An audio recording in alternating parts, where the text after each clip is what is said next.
que toute la problématique de l'État est de répondre de façon positive, productive et objective à la réponse de savoir concilier entre les libertés des individus et l'ordre public. Et j'ai dit que le monde aujourd'hui doit revoir les fondements de la trajectoire de son droit. Mais moi, je crois que la liberté, je l'ai dit hier, elle combine trois choses au sens du droit pur. Elle est autonomie. C'est-à-dire qu'il faut donner la possibilité à chaque être humain d'avoir les moyens de développer et de réussir ses propres projets.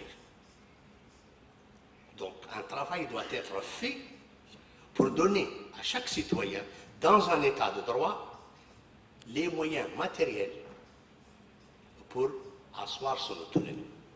La liberté est aussi un choix. Il faudrait mettre les citoyens à niveau, de telle sorte qu'il ait le quotient intellectuel, culturel et spirituel pour pouvoir réellement choisir.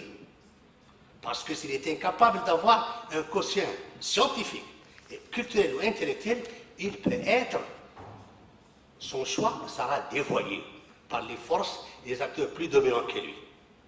Mais partout, le troisième aspect triple de la liberté, c'est qu'elle est rectitude.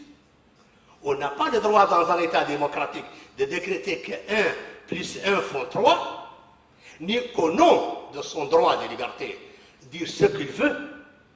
Et moi, je trouve indécent qu'à ce niveau, et parce que,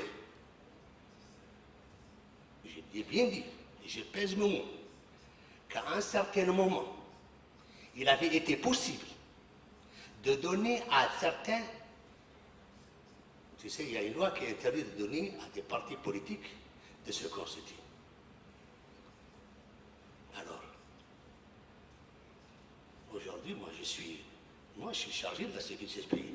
Quand je vois qu'il y a des éléments, quand j'aligne mon armée pour faire face au terrorisme, et que je trouve des gens qui me disent que le socle, le fondement idéologique de ta guerre était juste, alors que moi, mes hommes doivent se donner entièrement. Je crois qu'aujourd'hui, il faut déterminer sa volonté réelle. Est-ce que nous sommes en droit de combattre le terrorisme ou pas? Et c'est dans cette perspective que j'ai volontairement provoqué la réflexion, mais le magistrat que je suis a quitté la justice parce qu'il était incapable de l'appliquer, de la traduire purement. Et je ne suis pas corrompu. Et je sais parfaitement qu'une démocratie, qu'un État qui n'élève pas, qui ne développe pas les libertés individuelles et collectives est un État corrompu, qui n'a aucune possibilité d'exister, mais dans les limites de l'intérêt général.